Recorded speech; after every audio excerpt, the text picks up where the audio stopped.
بسم اللہ الرحمن الرحیم۔ السلام علیکم، آپ کا دوست سلمان حیدر۔ دعا ہے پروردگار سے کہ اس نے آپ کو اور آپ کے اہل خانہ کو اپنی حفظ و امان میں رکھا ہوا ہے۔ ایک کے بعد ایک ہماری چیزیں درست ہو رہی ہیں۔ ملک کی ایمرجنسی کا باقاعدہ طور پر ڈر اور خوف پھیلا کر وزیر اعظم آفس میں تمام ملٹری قیادت کو طلب کر لیا گیا۔ جی، اس خبر کی ڈیٹیل میں نے آپ کو بتانی ہے، اس کو میں نے 4C بہت پہلے کر دیا تھا، اسپیشلی کور کمانڈر کانفرنس سے پہلے میں نے کہا تھا کہ اس کو مدعا اور اس کے کندھوں پر رکھ کر یہ تمام کارروائی ہونے جا رہی ہے۔ میں کس اجلاس کی بات کر رہا ہوں اور کس طلبی کی بات کر رہا ہوں، جس میں آرمی چیف بھی ہوں گے اور ISI چیف بھی ہوں گے، اور یہی نہیں مسلح افواج کے تمام سربراہ بھی اس کے اندر موجود ہوں گے، چاہے نیوی کے ہوں چاہے ایئر فورس کے ہوں۔ لیکن کچھ بڑا ہونے جا رہا ہے، اس بڑے سے متعلق کچھ چیزیں آپ کے ساتھ ڈسکس کرنی ہے۔ رنگ بازیاں جی اسپیکر قومی اسمبلی راجہ پرویز اشرف صاحب کی، کبھی اچھلتے ہیں، کبھی کودتے ہیں، کبھی پیر پڑتے ہیں، کبھی گریبان پکڑتے ہیں، جو کچھ بھی ہو رہا ہے کچھ انسائٹ پتہ چلی ہے جی اصل مکالمے کیا ہوئے ہیں اسپیکر کے ساتھ، وہ آپ کے ساتھ بتانا آپ کو PTI کے لوگوں کے۔ اور اس کے علاوہ اپنے لوگوں نے بھی ایک کے بعد ایک ڈھولکی بجانا شروع کر دی، بلکہ بجلیاں گرانا شروع کر دی۔ ساری چیزیں ڈیٹیل میں آپ کے ساتھ رکھتے تو سب سے پہلے میں ذرا وہی اسپیکر کے سے متعلق بتاؤں۔ PDM کے لیے ایک بہت بڑا چیلنج ہے اور ایک بلکہ بہت بڑا محاذ ہے، وہ ہے قومی اسمبلی میں پاکستان تحریک انصاف کے کسی طرح استعفوں کو روکنا۔ ٹھیک ہے کہ وہ اتنا بڑا جسے کہتے ہیں نا پریشر یہ لوگ برداشت نہیں کر سکتے، اور ایک ساتھ الیکشن سے نقصان بھی ان کو بہت زیادہ بڑا ہے۔ اور جیسے تیسے کیا نہیں کیا، بلایا، فون کیا، بار بار کال، ان سب چیزیں سپریم کورٹ تک پہنچ گئے، پھر یہ ملک سے باہر چلے گئے، پھر گڑی شاہوں میں کچھ عرصہ کے لیے بیٹھے رہے اسپیکر۔ بہرحال آج کی ڈیٹ ڈیسائیڈ ہو گئی جی۔ اسد کیسر پاکستان تحریک انصاف کے ریپرزینٹ کر رہے تھے سابق اسپیکر، اپنے نمائندگان کو لے کے، گروپ کو لے کے، وفد کے ہمراہ جی اسپیکر کے پاس گئے اور اسپیکر سے کہا جی اب آپ بتا دیں جی کس طریقے سے یہ استعفے آپ نے ایکسیپٹ کرنے، ہمارا یہ سارا مدعا آپ کے پاس۔ PTI نے اصرار کیا سب سے پہلے کہ جی ہمارے اجتماعی استعفے، انہوں نے سپریم کورٹ کے احکامات، پچھلی رولنگز کے حوالے سے سب چیزوں کو سامنے رکھتے ہوئے نے کہا جی ہمارے اجتماعی استعفے اور ہم یہ اجتماعی استعفے آپ کے سامنے دینا چاہتے ہیں، تو آپ ان استعفوں کو قبول کر لیں۔ تو انہوں نے کہا نہیں جی ہمیں پرنٹ فارم میں استعفیٰ نہیں چاہیے۔ یہ آج کی گفتگو ہے راجہ پرویز اشرف سے اسد کیسر صاحب کی، آپ ایسا کریں ہمیں ہینڈ رائٹنگ میں دے دیں۔ انہوں نے کہا ٹھیک ہے 1 سے 2 دن میں ہم آپ کو سارے ہینڈ رائٹنگ میں استعفے دے دیتے ہیں۔ مان لیا، یہاں وہ زچ ہو گئے، انہوں نے کہا یہ انہوں نے یہ بھی بات مان لی ہے تو اس کا مطلب معاملہ تو کچھ ہے نہیں۔ انہوں نے کہا نہیں نہیں نہیں نہیں نہیں، ایک کے بعد ایک انٹرویو کروں گا، اپوائنٹمنٹس بنے گی، یعنی 116 بندے نا، ٹوٹل 127 تھے جن میں سے 11 کے استعفے منظور کر لیے گئے تھے ایک ساتھ، تو اب 116 کے ہم نے ایک ایک کر کے کرنے۔ یہ سارے ڈیلے ٹیکٹکس، اگر 15 دن کا بھی وقفہ ڈال دے یا 10 دن کا وقفہ بھی ڈال دے تو انہیں 1-2 سال تو استعفے قبول کرنے میں لگا دے رہے ہیں، وہ ان کو کسی صورت میں منظور نہیں ہے۔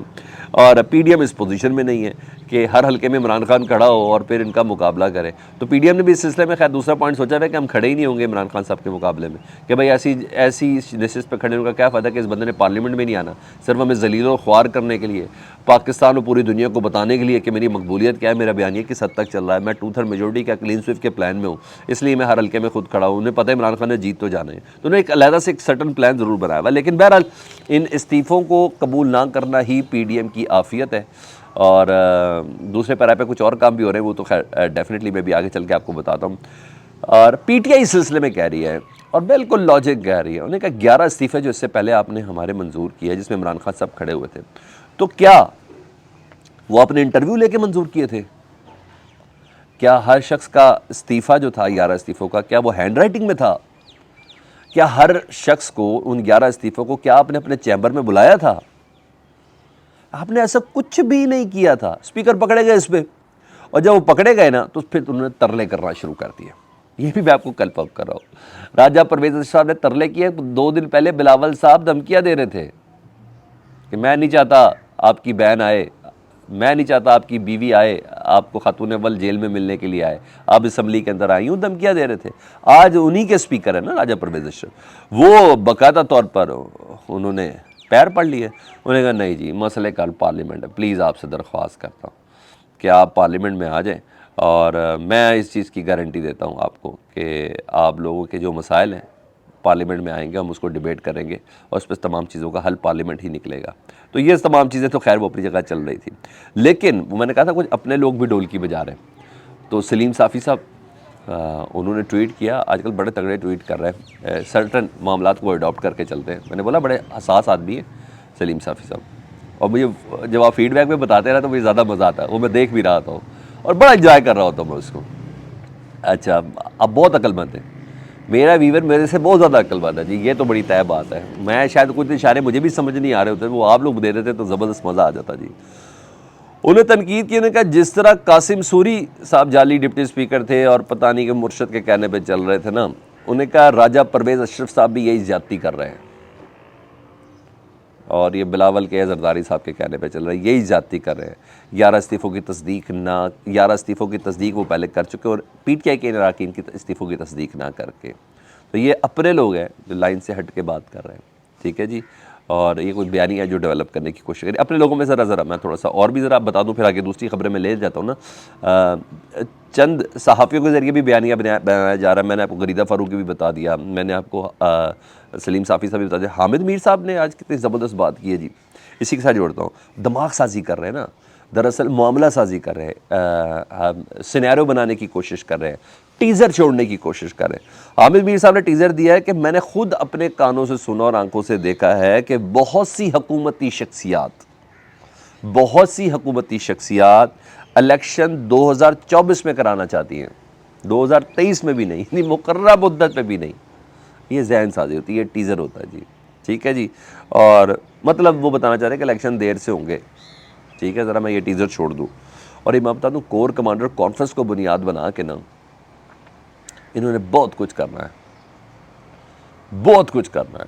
اور بہت سی چیزیں نیشنل سیکیورٹی کمیٹی کا جو کونسل کا جو اجلاس ہے اس کے ساتھ جوڑا جائے گا. یہ سب چیزیں ہوں گی. اب اس اجلاس سے متعلق تو ہم بہت پہلے پریڈکٹ کر چکے جی کہ عنقریب ملک میں معاشی ایمرجنسی یا ملک میں دہشت گردی کو بنیاد بنا کر باقاعدہ طور پر نیشنل سیکیورٹی کونسل کا اجلاس بلایا جائے گا، جس کو چیئر کریں گے وزیر اعظم پاکستان، اور جس اجلاس کو فورس کریں گے پاکستان کی فوج فورس کرے گی. جنرل عاصم منیر صاحب نے اس کو فورس کیا، اس کو انیشیٹ کیا کہ جی آپ یہ بلا لیں، اب یہ وقت کی ضرورت ہے جی.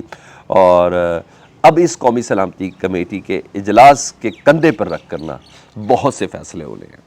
میرٹ پہ ہوں گے، کیا ہوگا کیا نہیں ہوگا یہ تو کل پتہ چل جائے گا. کل طلب کر لیا جی وہ اجلاس. ہماری یہ خبر بھی سب سے پہلے تھی، ہم آپ کو بتا رہے تھے کہ ہونے والا اجلاس. تو یہ کور کمانڈر اجلاس کا اعلان کیا جا رہا تھا، وہیں سے یہ فیصلہ ہوا کور کمانڈرز کے بیچ میں جی اب یہ ضرورت ہے. تو اب باقاعدہ طور پر گورنمنٹ کو یہ بتا دیا جائے. تو الیکشن ڈیلے کروانے جی. ٹھیک ہے جی. اور یہ بھی کہا جائے گا کہ کور کمانڈر اجلاس کے بعد نیشنل سیکیورٹی کے جو معاملات ہیں وہ بڑے سینسٹیو ہیں، اس لیے نیشنل سیکیورٹی کا یہ اجلاس بلایا گیا. اور پھر بتا رہا ہوں کہ کل اجلاس بلایا گیا اور فوج کے کہنے پہ بلایا گیا. اور معاشی ایمرجنسی کا معاملہ ہوگا، دہشت گردی کا معاملہ ہوگا. اور انہوں نے منٹس پوائنٹ آف ڈسکشن جو گورنمنٹ نے بنانے ہیں نا وہ بھی ان موجودہ حالات کے ساتھ نتھی کر کے بنانے.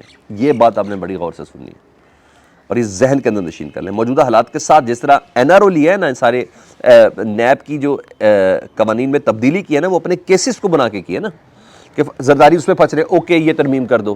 شہباز شریف اس میں پھنس رہے، اوکے یہ ترمیم کر دو. باقی شریف خاندان یا باقی نون لیگ والے اس میں پھنس رہے، پی ڈی ایم والے، تو اس میں یہ ترمیم کر دو. اس طریقے سے ترمیم کی گئی ہے، جس کا جو کیس تھا ویسی ترمیم کی گئی ہے. تو اسی طرح ان پوائنٹس کو بھی ایسے ہی بنایا جائے گا کل کے اجلاس میں. اور سب سے انٹرسٹنگ بات میرے لیے جو ہے نا، جو میں اس پوری میں نے باقی سنیریو تو آپ کو سارا بتا ہی دیا، میں آپ کو پہلے فورس ہی کر دی. یہ ساری چیزیں وہی ہو رہی جو ہم پہلے بہت زیادہ ڈسکس کر چکے ہیں، جو ریگولر ہمارے ساتھ بات کرنے والے یا سننے والے ہمیں وہ دیکھ چکے ہیں. سب سے انٹرسٹنگ چیز ہے وہ ہے اسحاق ڈار صاحب کو کل بلایا گیا جی. اسحاق ڈار صاحب اکانومی پر بریفنگ دیں گے اور یہاں بولیں گے یہ سچ، یہاں بولیں گے یہ سچ. یہ پاکستان سٹاک ایکسچینج کے لوگوں کی طرح بات نہیں کریں گے. یہاں پاکستان کی بزنس کمیونٹی کو جو انہوں نے اپنی کمپین کے لیے ایک سرٹن پریس کانفرنس 15 دن بعد رکھی ہوتی ہے نا، یہ وہاں ایسی بات نہیں کریں گے. یہاں بات کرنی ہے ان کو 2 + 2 = 4 ایکچول حقیقت بتانی ہے. اب یہ بتائیں گے ہاں ملک ڈیفالٹ کی طرف چلا گیا ہے، 90% سے اوپر بات چلی گئی ہے. ہاں ہم نے اگلے 3 مہینے میں تقریباً $12 ارب دینے ہیں یا $9 ارب دینے ہیں اگلے 3 مہینوں میں، اور ہمارے خزانے میں $6 ارب رکھا ہوا ہے. یہاں بتائیں گے کہ ہم ڈیفالٹ کے قریب پہنچ چکے ہیں، ایکچول جو کچھ بھی حقیقت ہوگی. یہاں اسحاق ڈار صاحب بتائیں گے کہ ہاں ٹویوٹا رول بیک کر گئی ہے، ہاں سزوکی چلی گئی ہے، ہاں ٹیکسٹائل انڈسٹری بیٹھ گئی ہے، ہاں ہمیں ہمارے پاس تنخواہیں دینے کے پیسے نہیں ہیں. یہاں ایکچول چیز بتائیں گے. اور جب یہ بتائیں گے نا تو پھر منٹس شیئر ہوں گے کہ قومی سلامتی کمیٹی کے اجلاس میں کون سی چیزیں معاشی ایمرجنسی کو دیکھتے ہوئے کون سی چیزیں ڈیسائیڈ ہوئی ہیں. قومی سلامتی کمیٹی کے اجلاس میں کیوں فوج بتائے گی نا ہمارا تھریٹ کیا ہے, وہ دہشت گردی کے حوالے سے بتائے گی. یہاں یہ تمام چیزیں, اور ایک بات بتاؤں, یہ تو سب چیزیں جو کھوئیں گی, لیکن ایک بات بتا دوں, الٹیمیٹلی گورنمنٹ کا ٹارگٹ جو ہے نا وہ صرف عمران خان ہے, عمران خان کے مطالبات ہیں, قبل از وقت انتخابات ہیں, بلکہ قبل از وقت کیا ٹائم پر انتخابات بھی نہیں ہونے کا ان کا پلان ہے, نہ کرنے کا پلان ہے. یہ ٹیکنوکریٹ سسٹم کی شدنی ایسے نہیں چھوڑی ہوئی, جو میری بریک تھی سب سے پہلے کہ اس پہ سیریسلی بات ہو رہی ہے, ایسی نہیں شدنی یہ چھوڑی گئی, باقاعدہ بہت زبردست طریقے سے ہے کہ یہ شدنی چھوڑ کے اس پہ عمران خان کو دبا دیں گے. عمران خان کہے گا نہیں کرنا, تو پھر کیا ہوگا جی, الٹیمیٹلی پھر اسی گورنمنٹ کو 1 سال اور دے دیں. یہ الفاظ یاد رکھیے گا کہ اوکے پھر شہباز شریف حکومت کو 1 سال اور دے دے, یہی چلاتے رہے. ہونا نہیں ہے ٹیکنوکریٹ گورنمنٹ, نہیں آنی, لیکن اس ٹیکنوکریٹ گورنمنٹ کا ایک بڑا پریشر دے کے انہیں کہا لو جی چھوٹا بھی شہباز شریف کو کرنا ہے. یہ اس پیرائی کے اوپر جانے کی تمام باتیں ہو رہی ہیں. اور اسی سلسلے میں ظاہری حالات کی سنگینی کو سمجھتے ہوئے زمان پارک میں کہا اجلاس سے تمام سینئر قیادت کو عمران خان صاحب نے ادھر بلا لیا جی, اور اس اجلاس میں جو 3-4 چیزیں ڈسکس ہونی, میری ابھی ایک اعلیٰ قیادت میں سے کسی زبردست بندے سے بات ہوئی تھی, انہیں کہا قومی اسمبلی کے استعفوں سے متعلق اسپیکر نے جو سٹانس لیا ہے ایک دم یوں تڑی اور پھر پیر بھی پڑے, اس کو کس طرح سے دیکھنا ہے. اچھا, اسپیکر کے ریئیکشن کو کس طرح سے دیکھنا ہے. پرویز الہی کے حوالے سے جو اعتماد کا ووٹ ہے 11 جنوری سے پہلے, اس کو کیسے دیکھنا ہے.